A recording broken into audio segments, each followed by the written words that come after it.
شریروں کی منصوبہ بندی، بستی کے تمام بچوں کا قتل، فسادیوں کی سازش اور انجام۔ جب یہ بچہ نوجوان ہو گیا تو زمین پر فساد مچانے والے 8 اشخاص نے اس بچے کو بھی اپنے ساتھ ملانے کی منصوبہ بندی کی، کیونکہ اس بچے کی ایک خاص قدر و منزلت تھی اور ایک معاشرتی مرتبہ تھا۔ اب شہر میں یہ 9 فسادی تھے۔ صالح علیہ السلام اس بستی میں نہ سوتے تھے، بلکہ وہ رات کے وقت بستی سے باہر مسجد صالح میں آرام فرماتے تھے۔ صبح کے وقت آپ بستی میں آتے تھے اور اپنی قوم کو واعظ و نصیحت کرتے تھے، اور رات کو دوبارہ اسی مسجد میں جا کر آرام فرماتے تھے۔ ابن جریح رحمۃ اللہ علیہ سے مروی ہے کہ جب صالح علیہ السلام نے اپنی قوم سے کہا کہ تم میں ایک بچہ پیدا ہوگا جو اس اونٹنے کو ذبح کر دے گا، تو پوری قوم نے آپ علیہ السلام سے پوچھا کہ آپ ہمیں اس لڑکے کے بارے میں کیا حکم دیتے ہیں؟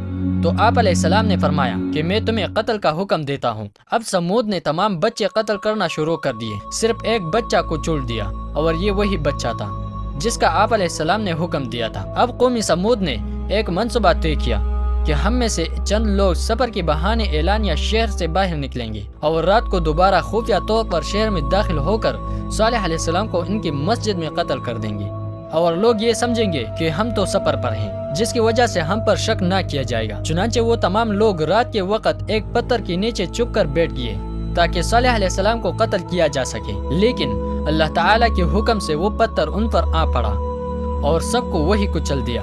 تھوڑی دیر کے بعد کچھ لوگوں کو اس واقعہ کی اطلاع ملی تو باغے قومی سمود کے پاس پہنچے اور شور مچانے لگے کہ صالح علیہ السلام کو تمہارے بچے ذبح کروا کے بھی صبر نہ آیا، حتیٰ کہ ان لوگوں کو بھی قتل کر دیا۔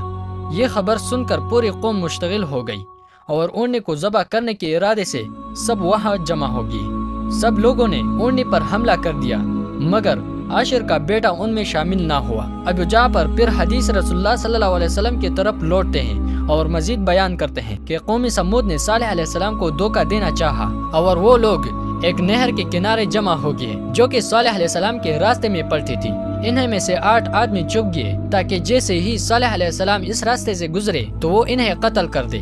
اس وقت اللہ تعالیٰ نے زمین کو بالکل سیدھا ہو جانے کا حکم دیا۔ اس کے بعد یہ سب لوگ جمع ہو کر اونٹنے کو ذبح کرنے چلے۔ اونٹنی حوض کے قریب کھڑی تھی۔ انہیں میں سے ایک بدبخت شخص نے ایک آدمی کو پکارا کہ تو آ اور اس کو ذبح کر۔ وہ شخص آگے بڑھا، اور جب اس نے دیکھا کہ یہ کام اس کی طاقت سے باہر ہے تو وہ واپس پلٹ گیا۔ اسی طرح بہت سے آدمی آگے بڑھے اور واپس پلٹ گئے۔ آخر میں وہی بدبخت شخص آگے بڑھا اور اونٹنے کو ذبح کر ڈالا۔ انہیں میں سے ایک شخص صالح علیہ السلام کے پاس آیا اور کہا کہ میں نے دیکھا ہے کہ اونٹنے کو ذبح کر دیا گیا ہے۔ صالح علیہ السلام اسی وقت وہاں پہنچے تو قوم آپ علیہ السلام سے معذرت چاہنے لگے کہ اے اللہ کے نبی، ہم نے اسے ذبح نہیں کیا، بلکہ پلا شخص نے اسے ذبح کیا ہے، اس کام میں ہمارا کوئی حصہ نہیں۔ صالح علیہ السلام نے قوم سے کہا کہ اگر تم اس اونٹنے کے بچے کو تلاش کر کے لاؤ تو ہو سکتا ہے کہ اللہ تعالیٰ تم پر سے عذاب کو دور کر دے۔